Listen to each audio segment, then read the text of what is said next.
Financial ratio fundamentals for legal economic decision-making.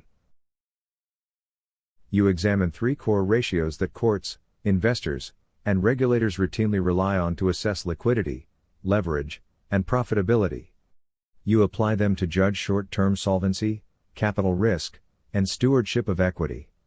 You read them comparatively across time and against peers, and you translate the numbers into governance actions such as covenant design, dividend policy, and restructuring choices. Your goal is not arithmetic for its own sake. Your goal is disciplined inference that can withstand adversarial review. Footnote. This section sets your objective as extracting defensible inferences from three foundational ratios used in finance and legal practice. Purpose and scope. You use the current ratio to test near-term paying power, the debt-to-equity ratio to measure financial risk sharing between creditors and owners, and return on equity to evaluate management's effectiveness. You read each ratio as a signal, not a verdict. You recognize that numbers require context such as industry structure, business model, and accounting policy. You integrate these measures with qualitative facts before you advise, negotiate, or litigate. Footnote. This section defines what each ratio is meant to signal and warns you to embed every computation in contextual facts. Current ratio. You compute current assets divided by current liabilities. A value above 1 means you report more near-term resources than near-term obligations.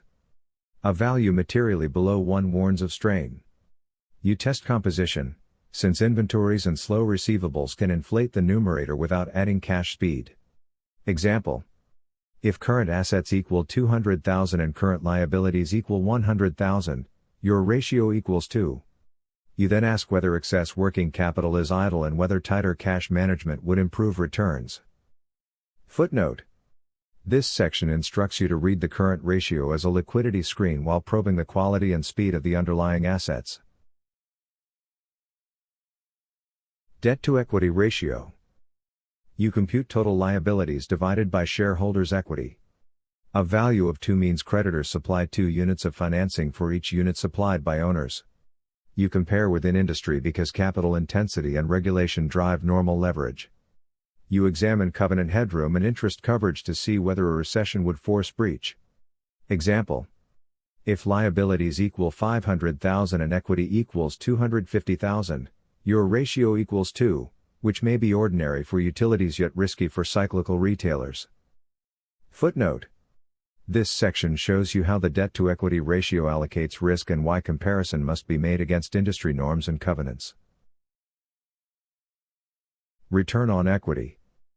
You compute net income divided by average shareholders' equity. A value of 20% means every unit of owner capital earned 1/5 of a unit during the period. You decompose drivers into margin, asset turnover, and leverage to see whether returns arise from real operating strength or from balance sheet stretch. Example. If profit equals 100,000 and equity equals 500,000, your return equals 20%, which is attractive only if earnings quality is durable. Footnote. This section directs you to evaluate the source of return on equity so that you reward operating excellence and discount leverage inflated results. Comparative interpretation. You run 2 comparisons. First, you track the same firm across periods to detect improvement or deterioration. Second, you benchmark against peer medians to locate outliers. You reconcile accounting differences that can distort ratios, including revenue recognition and inventory costing. You triangulate with cash flow from operations to validate what accrual earnings suggest. You then convert signals into actions such as revising credit terms, rebalancing capital, or revising incentive pay. Footnote. This section tells you to read ratios through time and against peers, adjust for accounting policy, and map findings to concrete decisions. Limits and cautions. You recognize that ratios can mislead when one-off charges, seasonality, or window dressing alter reported balances.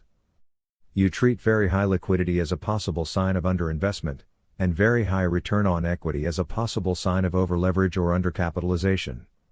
You verify data sources, Use average balances where appropriate, and document methods so another reviewer can replicate your work. Footnote. This section warns you to audit the inputs, consider alternative explanations, and document methods to preserve credibility. Action checklist. You gather audited statements, compute the three ratios using consistent definitions, adjust for policy differences, and draft a one-page memo that states findings, risks, and recommended actions. You attach a short appendix with formulas and data sources. You preserve your work paper file so the computation can be defended in negotiation or court. Footnote. This section gives you a concrete workflow that turns calculations into a file-ready advisory product. Conclusion. You now possess a compact framework that links liquidity, leverage, and profitability to governance and legal choices. You apply it quickly, you explain it plainly, and you defend it with evidence. When the numbers conflict, you prioritize cash facts over flattering accruals. When the story is unclear, you gather more data. Your discipline is simple. Compute carefully, compare intelligently, and act proportionately. Footnote. This section closes by tying the framework to defensible action, emphasizing careful computation, comparison, and proportional response.